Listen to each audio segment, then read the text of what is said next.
Welcome to the Q&A as presented by Booksmart Knife Derm, and also featuring questions brought on by our Booksmart level Patreons, patrons. Man, I really gotta sit here and figure out who is what. Are they Patreons, plural, or are they patrons? I think they're patrons. We're gonna call them patrons because they are patrons. They are patrons of the Patreon, but they are at the Booksmart level, which is the middle tier, the $5 tier. And we have a couple of questions here to get through, submitted throughout the month of July. So, and also a little bit of June because we had a kerfuffle with the June one, all that good jazz. So let's just dive right into it. Since the goal of the Texathon has been met, let's go. Thank you. Thank you very much. What are some food places you were excited to try out in Texas? So in 2022, I damn near fell in love with Austin, Texas. I went down for RTX. I don't want to say I was an exhibitor, but I believe I had an exhibitor badge. Either that or like one of the other, like the businessy ones of those badges. I got from my contact at Rooster Teeth, and I was able to attend industry parties and things like that, and it was such a good time, and they showed me a great time around there. Big ups to my friend who I will kind of leave their name out of it, but I had a day off where I got to just walk Austin, Texas, the city, see the Capitol, and try out some food. And I think I've told this story a couple of times, but I fell in love with barbecue for the first time right then and there. Up until that trip, I hated brisket. I was not a fan of brisket because I was like, this sucks. It's dry. It's chewy. It's like, it feels like it's garbage. But to my surprise, I just hadn't had a good brisket before in my life because I went and I was walking and I can't find the damn place. I found it a few times in just like my Google Maps history, but I was like, when in Rome, all right, Texas barbecue, let's get after it. There's a barbecue place like every 2 blocks. I need to try it out. I went, and you just walk in, you're standing in line. They get out a tray, they lay down the paper, and they're like, all right, what do you want? So I got 2 ribs, I got a slice of brisket, and I got some sausage, I think. And as they lay it all on the platter off of like this like big like warming area, they asked me, he's like, do you want sauce? I'm like, when in Rome?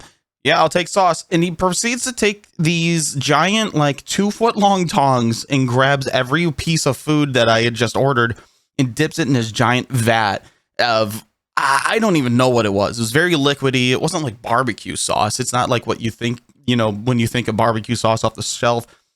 Dips it in there, and it just looked so good. And I got some mac and cheese and some potato salad as well. And I sat down, and I fell in love. So I have made several briskets since then. None of them will have ever been as good as the one I had down there in Austin. I like Austin as a city. I love it. 6th Street was cool. Walking it in the daytime was great. However, and I know there's probably a million other things I should have tried out down there. But, dude, it changed my mind on an entire genre of food. So hard that I have an offset smoker now. I make briskets. I make my own beef jerky, all this other stuff, man. So as far as that goes, I'm going to be not in the Austin area. I could never live there. It's just so like happening. It's such a happening place. But I'm just excited to try out more barbecue places. There's a lot of great Hispanic food in the area too. And I love food. When I traveled via food. When I worked in traveling, the local stuff, whatever that place is known for, that's what I had. And that dictated what I was having the whole time. It's very rare that I had like a McDonald's or a Subway or something like that out on the road. And boy, howdy, I think Texas might be my favorite state when it comes to food. Absolutely. The next question is, what are some places that I will miss from Ohio? And I thought about this a little bit, and I mean, there's a lot of great stuff out here in the Cleveland area. Much more like hallmarky, more like big obvious ones. I mean, like the Rock and Roll Hall of Fame is cool. Getting to see Progressive Field when you drive into downtown Cleveland. A lot of that, these big, buildings and stuff, but I think I'll just miss the overall vibe of the area because it's very developed Midwest over here, right? And I talked about it on last episode of Booksmart, where you look out and you could drive 45 minutes from Cleveland and be out in farmland. You get a good mixture of both. I think, namely, something that I will definitely miss is the Cleveland Metro Parks just being a part of commutes from place to place. Because you have all this greenery around the place. You have rivers that are running through it, people out there fishing, playing in the water.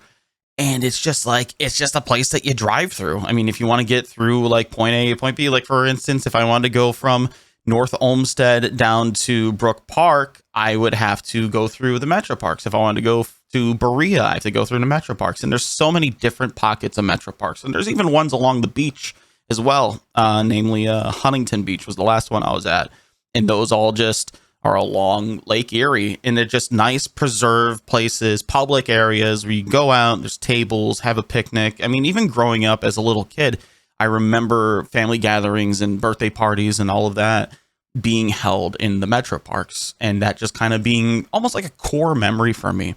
So I think I will definitely miss that. And I think also, like, as I'm talking, I think the number one thing I'm going to miss is being surrounded by these places that continue to shock me and wow me because they are affixed to these memories I had as a kid that would just strike me randomly. It was one of my favorite things about door dashing in the area for a little bit, just because I would just drive to place with no like intention behind it in mind other than going from point A to point B for a couple of hours. And then I would drive by something. It's like, I remember this. Oh, I remember this Dairy Queen on Detroit Road. We used to go here when I was a wee lad, when I was out in elementary school in the area. I remember this building. This is an AutoZone now. This used to be Hollywood Video. This is where I used to walk with my friends or my family. We would rent movies or video games or whatever. And so I think if I'm going to miss anything, I think I'm going to miss memories. I think I'll miss memories. But at the same time, I'm not yearning for these memories. I don't sit here and be like, where do I want to go today to try and remember something, you know? And I think if anything, I'm excited to, for the first time in my life, plant my roots somewhere where nobody else is. None of my family is. And I get to maybe someday plant these memories for someone else, you know? If I were to ever become like a parent, you know, I think that's what I'm excited for on the other side of that. And lastly, I have another question asking if I have interesting landmarks or locations I plan on stopping by on the trip. I'm a bit early in the process as far as that goes. I do know I have a 20-hour drive ahead of me. Whether or not I'm going to do that with a U-Haul or just my car, that's to be said. I actually talked about it on the episode that is out for Patreon now. It'll be out tomorrow, being Monday. Talked about the logistics of moving. So if you guys want to be, if you guys want to experience my stress via me speaking, tag along. But as far as the trip goes, I don't know. I need to pick out a place, hopefully like a halfway mark that I'll like stop and maybe I'll rest for the night, break it up into 2 10-hour drives, or even just figuring out if there is something interesting along the way. I got to go across many states, a lot of highways that I haven't driven before because I am a very road trippy kind of person. And if I can figure it out, I'll figure it out. And who knows, maybe I'll just go on the drive and I'll just kind of recognize when I'm tired. And if I could find a cheap motel in the area, great. But, you know, and I think I think there's going to be interest in the journey I make. I think I can make the journey itself interesting, if that makes sense. I mean, even sitting here right now, just looking at all of it, I'm going to have to go through Kentucky. I'm going to have to go through majority of Ohio, and then I'll have to go through Kentucky, Tennessee, Arkansas, and then I will be in Texas. And honestly, looking at the path here, I could go off the beaten path. Like a halfway point could be, and if he's open to it, I'll have to ask him, is if I go and visit Chris again, Chris Tombstone, who lives down in Knoxville, because it has me routing through Nashville, but if I just go off the beaten path a little bit, then I can go down to Knoxville and then pick up my next day's drive. I didn't even know you could do this with Google Maps, or you could do several destinations, and it wouldn't really affect my travel time too much.